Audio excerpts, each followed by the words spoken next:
हम नारायण लोक के तो है नहीं कि नारायण लोक से आए नहीं, नारायण लोक के भी नहीं, इंद्र लोक के भी नहीं है, ब्रह्मलोक के भी नहीं। हम कहां के देवता हैं? हम लोग कहां के लोग हैं? बोले पृथ्वी के। तो जब हम पृथ्वी के लोग हुए तो इस हिसाब से भगवान शिव हमारे पिता हुए और हम सब उनकी संतान हुए। किंतु ये लोगों की महाराज बहुत बड़ी नासमझी रहती है, बहुत बड़ी विसंगति रहती है कि घर के माता पिता को ज्यादा नहीं पूछते, पड़ोसियों के महाराज कोई आ जाए, ससुराल पक्ष से आ जाए, उनको ज्यादा मानने लगते। क्या घर की सास यदि बैठी है उसके प्रणाम नहीं करेंगे, उससे तो शायद कहीं कि महाराज बात ही ना करें, और पड़ोसन के यहाँ पे जा जाकर उसको प्रणाम करें, उसकी सुने। तो घर के जो माता पिता रहते वो भी कहते कोई दिक्कत नहीं, तुझे भी जहां जहां जिससे संबंध बनाने बना ले।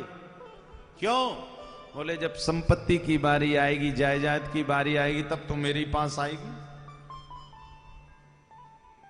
भाई कई का स्वभाव रहता ना, पड़ोसन की यदि कोई भाई बगल वाली की यदि सासू बढ़िया तो उसके पैर पड़ेंगे। घर में आचार पापड़ मीठा कैसे बनना खुद की मां से नहीं पूछेंगी, पड़ोसन से। क्यों? घर की तो है महाराज, कुछ जानती नहीं है। अब घर की मां भी कहती हाँ जितना पूछना है तुझे पड़ोसन से खूब पूछ ले, खूब पैर पड़ ले, चरणों में गिर जा। किंतु जो चाबी है बोले वो चाबी तिजोरी की तो मेरे पास है, चाबी के लिए तो मेरे चरणों में आएगी कि नहीं आएगी। ऐसे ही शंकर जी सोचते, मत आ कोई बात नहीं, तू चाहे पुष्टि मार्ग वाला हो, ये कोई वाला हो, मत आ, किंतु जब शरीर छूटेगा तब तो आएगा स्मशान में। ऐसी गीली लकड़ी में जलाऊंगा कि 3 दिन तक आग में एकदम जल ही नहीं पाएगा। है भाई, जाना तो वहीं पर है। इसी कारण मृत्युंजय भगवान को शास्त्रों ने पृथ्वी का देवता कहा है। शिव पुराण में भी कथा है, भगवान वेद व्यास जी ने विशाल, देखिए इस विशाल काय शिव पुराण में 12 खंड हैं और हर एक खंड में भगवान शिव के अलग अलग स्वरूपों की, अलग अलग गुणों की, अलग अलग लिंगों की, अलग अलग भगवान के ज्योतिर्लिंगों की कथा आती है। 24,000 श्लोक वेद व्यास जी ने भगवान शिव को ही प्रथम रखकर इस शिव पुराण की रचना की है। धरती के प्रथम देवता भगवान नारायण, भगवान राम, भगवान कृष्ण कथा आती है। कृष्ण जी के यहां पर द्वारिका में कोई संतान नहीं हो रही थी, गर्गाचार्य जी को बुलाया गया, और जब गर्गाचार्य जी को बुलाया गया तब गर्गाचार्य जी ने पुत्रेष्ठ कामना यज्ञ करने के लिए अनुष्ठान बताया। बोले शंकर जी की उपासना करो, शंकर जी का पूजन करो। फिर क्या हुआ? बोले महाराज फिर ऐसी शंकर जी की कृपा हुई कि 1 के 11 हुए, नहीं हुए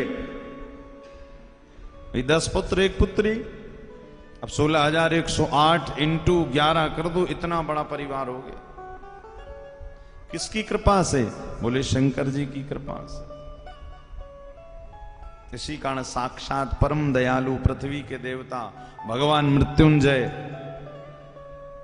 24,000 श्लोकों का ये शिव पुराण, महात्म्य में बहुत कथाएं हैं, किंतु 2-3 कथाएं वेद व्यास जी ने महात्म्य में लिखी हैं। आइए हम और आप भाव से इन कथाओं का श्रवण करें और भगवान शिव के स्वभाव को जानें। भगवान शिव का जो नमः शिवाय मंत्र है उसकी महिमा।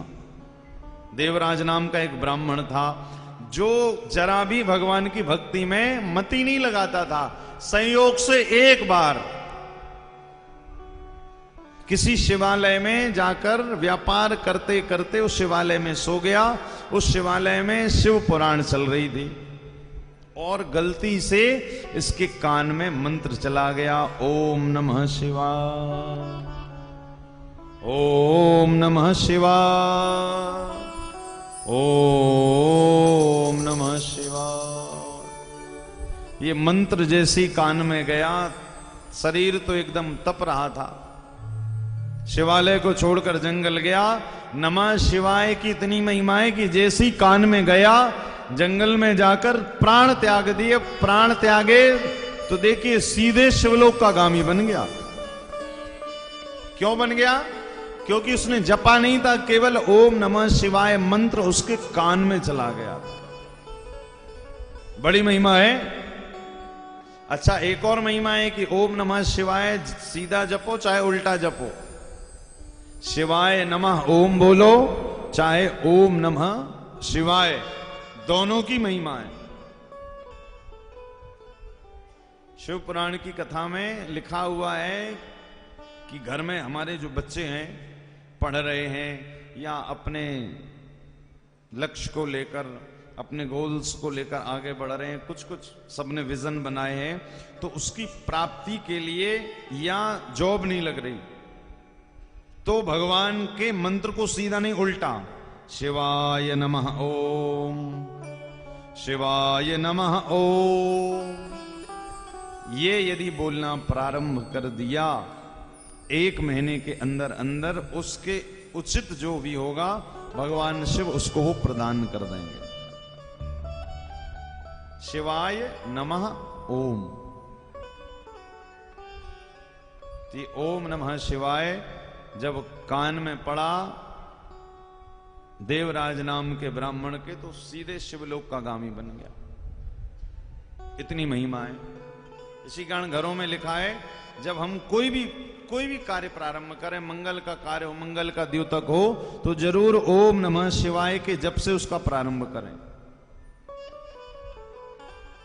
महात्मा में एक और कथा आती है। बोले एक बिंदुक नाम के ब्राह्मण थे, पत्नी का नाम था चंचुला। अब बिंदुक जी धर्म से तो ब्राह्मण थे, किंतु कर्म ब्राह्मणों वाले नहीं थे। जो भी धन लाते सारा पत्नी को दे देते। अब धर्म पत्नी नहीं, उनका नाम पत्नी था।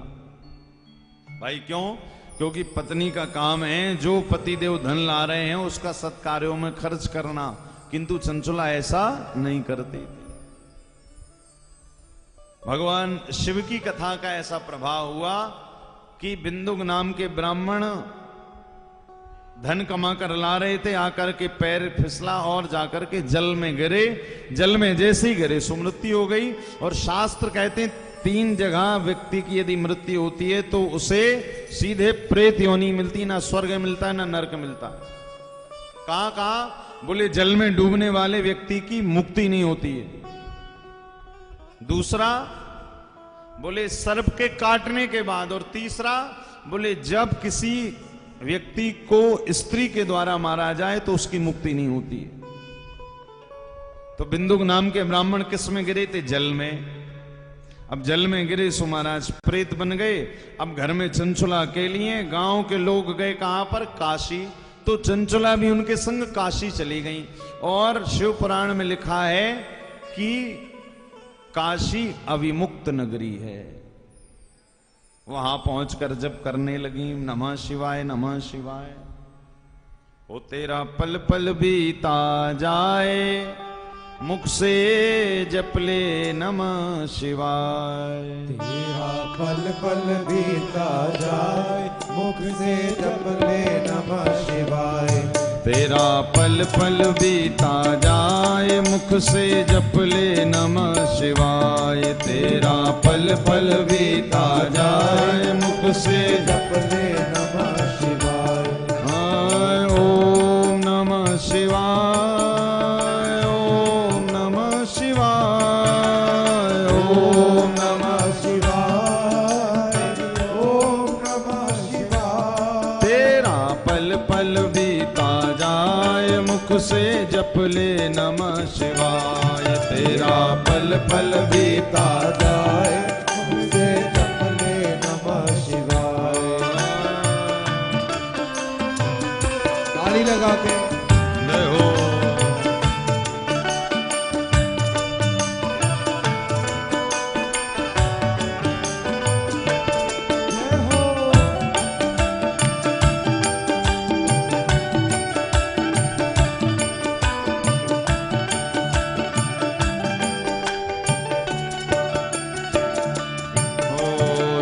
शिव तुम हृदय से बोलो, शिव शिव तुम हृदय से बोलो। मन मंदिर का पर्दा खोलो, मन मंदिर का पर्दा खोलो। शिव शिव तुम हृदय से बोलो, शिव तुम हृदय से बोलो। मन मंदिर का पर्दा खोलो, मंदिर का पर्दा खोलो। तेरा अवसर खाली न जाए, मुख से जप ले नमः शिवाय। तेरा अवसर खाली न जाए, मुख से जप ले नमः शिवाय। तेरा पल पल बीता जाए, मुख से जप ले नमः शिवाय। तेरा पल पल बीता जाए, मुख से जप ले नमः शिवाय। ओम नमः शिवाय, ओम नमः शिवाय, ओम नमः शिवाय, ओम नमः शिवाय। तेरा पल पल बीता जाए, मुख से जप ले नमः शिवाय। तेरा पल पल बीता जाए, मुख से जप ले नमः शिवाय। दोनों हाथ से ताली लगाते हुए हर हर महादेव।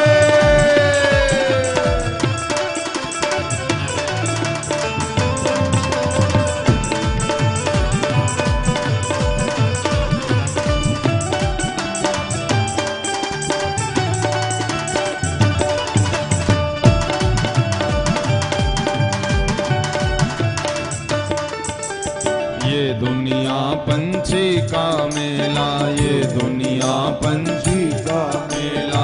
समझो उड़ जाना है अकेला, समझो उड़ जाना है अकेला। ये दुनिया पंछी का मेला, ये दुनिया पंछी का मेला। समझो उड़ जाना है अकेला, जो उड़ जाना है अकेला। तेरा तन मन साथ न जाए, मुख से जप ले नमः शिवाय। तेरा तन मन साथ न जाए, मुख से जप ले नमः शिवाय। ओम नमः शिवाय, हरि ओम नमः शिवाय। ओम नमः शिवाय, हरि ओम नमः शिवाय। तेरा पल पल बीता जाए, मुख से जप ले नमः शिवाय। तेरा पल पल बीता जाए, मुख से जप ले नमः शिवाय। जय हो ताली लगा के हर हर महादेव।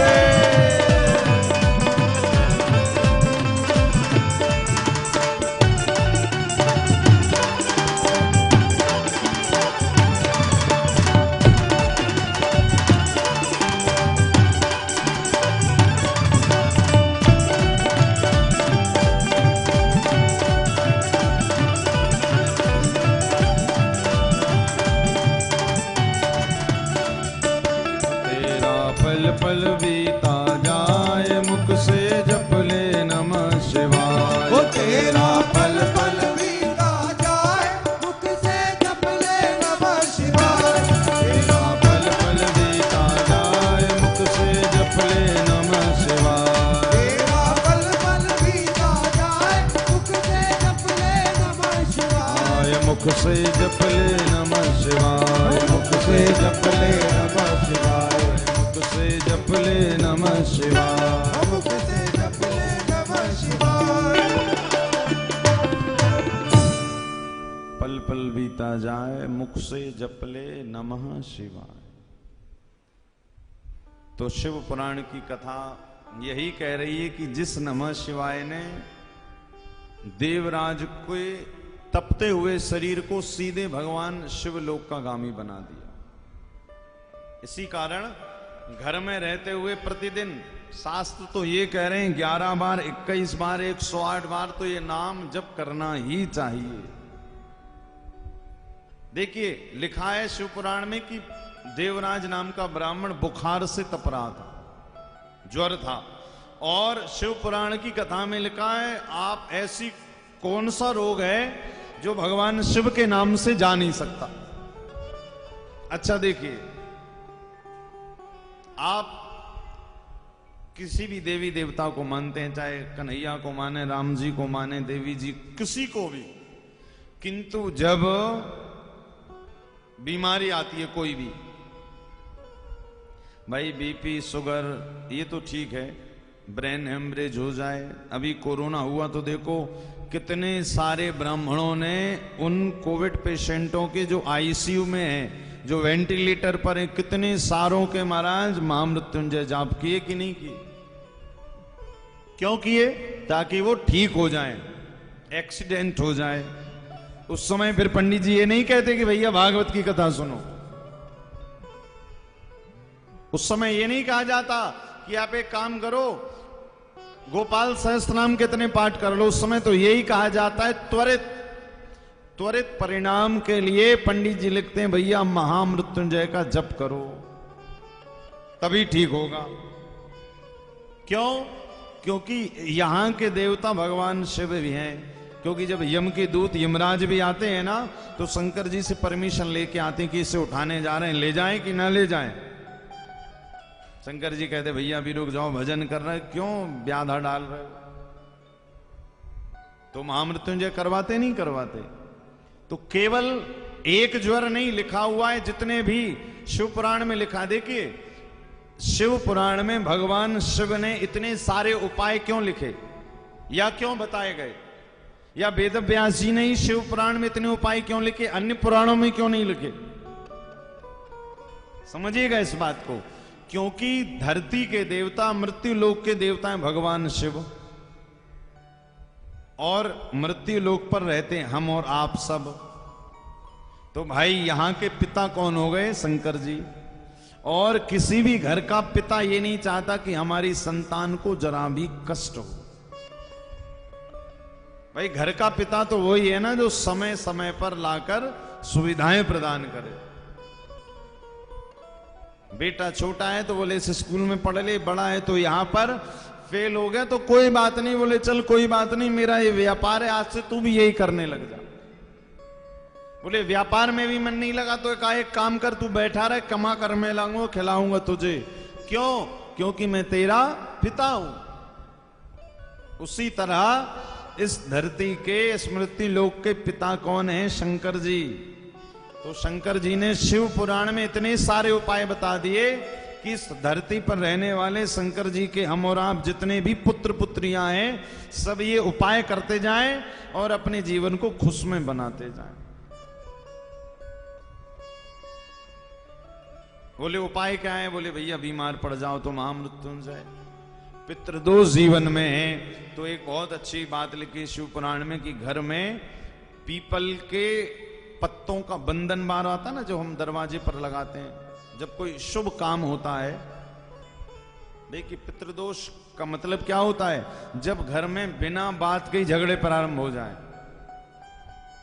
भले घर में रहे दो ही लोग रहे हैं, रहने वाले दो ही हैं, किंतु उन दो में भी इतना झगड़ा हो महाराज कि एक पानी का गिलास गिर जाए तो कला हो जाए, एक कटोरी गिर जाए तो कला प्रारंभ हो जाए, जरा कुछ हो कि झगड़े प्रारंभ हो जाए, तो समझ जाइए पितृदोष। उपाय बोले घर के दरवाजे पर एक पीपल के वृक्ष का बंधन बार लगाइए। कब लगाना है? अमावस्या के एक दिन पहले।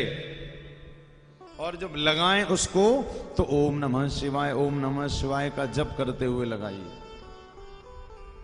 अमावस्या के एक दिन पहले लगाइए और अमावस्या के अगले दिन एकम यानी प्रतिपदा के दिन उसको निकाल दीजिए। ये जब क्रमशः करते रहेंगे। पितृदोष का एक और है कि जब आप घर में कमा कर लाएं, 1 रुपए खर्च हो 1.25 रुपए, जीवन भर कमाई करो, एकत्रित महाराज आठाने भर ना हो, तो समझ जाओ घर में पितृदोष है। उपाय ये करिए, शिव पुराण का लिखा हुआ है कि घर में पीपल के पत्ते का बंधन बार लगाकर अमावस्या के एक दिन पहले लगाइए और एकम के दिन उससे निकाल दीजिए। ऐसा क्रमशः करते रहिए। वैसे तो हमारे सनातन धर्म में आम के पत्ते का बंधन बार लक्ष्मी जी की प्राप्ति के लिए, नीम का बंधन बार सुख समृद्धि के लिए, और आम और पीपल के दोनों के पत्तों को मिलाकर जो बंधन बार बनाते हैं, बोले वो संतान सुख के लिए, संपदा के लिए। किंतु ये सब जो भी करें, इन सब में भगवान शिव का स्मरण जरूर करते रहे। घर की सारी नेगेटिविटी, सारी नकारात्मक ऊर्जा ये शिव मंत्र खींच लेता है। ये कुछ उपाय जो करना चाहिए। भगवान शिव के नाम की सामर्थ्य। तो ये नाम, बिंदुक नाम के ब्राह्मण जल में गिर कर गए तो क्या बने? ना स्वर्ग गए ना नरक गए, सीधे प्रेत बने। अब पत्नी है कौन? चंचुला। अच्छा देखिए, घर में माताओं को धर्म पत्नी क्यों कहते हैं? दो तरह की, एक तो होती है पत्नी और एक होती है धर्म पत्नी। तो पत्नी कौन है? बोले महाराज, जो पति को पतन के रास्ते पे ले जाए वो पत्नी। पतन का रास्ता क्या क्या है बताओ? बोले जब मॉल ले जाए, मॉल्स बड़े बड़े, समझ गए, मॉल, सिनेमा घर, ये सब पतन के रास्ते हैं। क्यों? वहां पर जाओगे, सिनेमा घरों में पैसे भी खर्च होगे और चरित्र बिगाड़ कर भी आओगे, तो ये पतन का रास्ता हुआ कि नहीं? भाई कथा में ना तो पैसा लगता है ना कुछ लगता है, यहां पर तो बस बैठना पड़ता है, तो भी लोग कहते हैं अरे महाराज जी मन नहीं लगता। और बोले मूवी, बोले वहां पर 1000 रुपए खर्च करते हैं और मूवी शुरू नहीं होती उसके पहले ही बैठ जाते हैं। एड वगैरह, विज्ञापन वगैरह देखते रहते हैं, मन नहीं लग रहा तो भी, क्यों भैया, धन खर्च हुआ है। और जब तक पूरी ना हो जाए, पूरी देखकर ही आएंगे। क्यों? बोले भैया जितना अपने चरित्र को बिगाड़ सके उतना करके आएंगे। और कथाओं में, बोले कथाओं में कुछ नहीं लग रहा, बस यहां पर तो और चरित्रवान बन रहे हो, मनवान बन रहे हो, किंतु यहां पर ज्यादा मन नहीं लगेगा। तो पत्नी कौन? बोले जो पति को पतन पर ले जाए। और धर्म पत्नी कौन? बोले जो अपने पति को धर्म के रास्ते पर ले जाए। जैसे कौन? भागवत जी में प्रसंग है सुशीला का। कन्हैया से, सुदामा जी से रोज कहती थी आज जाओ ना द्वारिका, आज जाओ ना द्वारिका, रोज प्रातः काल उठकर आज जाओ ना द्वारिका, आज जाओ ना द्वारिका। तो हम माताओं को भी क्या करना चाहिए? बोले प्रातः, अब हम तो क्या कहते हैं महाराज, कई जगह तो सुबह हुई नहीं कि माताएं पति देव से जाओ जरा दूध की थैली लेकर आओ, दूध की, बोले जाओ ब्रेड लेकर आओ। कभी नहीं कहेंगे कि प्रातः काल उठकर स्नान करके मंदिर चले जाओ, है? ये ले आओ, वो ले आओ, खुद के लिए सब ले आओ। बोले अब जहां जाना है सो जाओ, हमारा काम तो हो गया। तो चंचुला कैसी थी? पत्नी थी, धर्म पत्नी नहीं थी। धर्म पत्नी कौन है? बोले पति धन कमा, देखिए धन कमाने में कभी कभी पाप करना पड़ता है, झूठ बोलना पड़ता है, जरा सा छल भी करना पड़ता है भाइयों को, जरा झूठ हो गया, सब तरह से जब महाराज हथकंडे अपना, तब कहीं धन आता है। अब धन आने के बाद में धर्म पत्नी का काम है कि उस धन को समुचित जगह पर पहले दान करे, उसके बाद बचा हुआ धर्म घर में लगाए, भोग में लगाए। किंतु क्या करती माताएं? जैसे श्रीमान जी की सैलरी आई, पहले अपना निकाला, किसके लिए? वस्त्र कपड़ों के लिए। एक संत सुना रहे थे, बोले साड़ी के लिए, और बोले मॉल जाने के लिए, और तीसरा ब्यूटी पार्लर के लिए पहले निकाल लेती। भाई जरा पेंटिंग वेंटिंग जरूर, बोले जो बचा महीने में आखिरी में 100-200 रुपए तो बोले चलो गुरुजी को दे दें। धर्म पत्नी वो नहीं है। चंचुला क्या थी? बोले इनके पति तो चले गए, प्रेत बन गए, इन्होंने अपने पति के नाम से कर भी दिया, किंतु पति प्रेत योनि से मुक्त नहीं हो पाए। वापस आई तो क्या देख रही चंचुला कि उनके नगर से कुछ लोग काशी जा रहे थे। काशी ये भी पहुंच गई। अच्छा, चंचुला गई थी काशी इसी कारण नहीं कि भगवान का दर्शन करेंगे, इसी कारण गई थी कि काशी बनारस में साड़ी बढ़िया मिलती है। बताइए मिलती है कि नहीं मिलती है? हाँ भैया मिलती है। तब तो आप देखो कितने प्रसन्न हो गए, बनारस की साड़ी की बात आई तो। साड़ी, अच्छा देखिए, भगवान जानबूझकर तीर्थों में दुकानों की अधिकता कर देते हैं। क्यों? भगवान देखना चाहते हैं कि जरा देखें तो ये ज्यादा समय मंदिर में निकाल रहा है या दुकानों में। और हम लोग क्या करते हैं, गए बिहारी जी 2 मिनट के लिए और लस्सी वाले के आधा घंटे बैठे रहेंगे। लस्सी भी लो महाराज, चाट भी लो, पकौड़ी भी लो, पानी पूरी भी लो, तमाम आधा घंटे। और बिहारी जी पे तो बस जय हो बिहारी जी की, जय हो जय हो।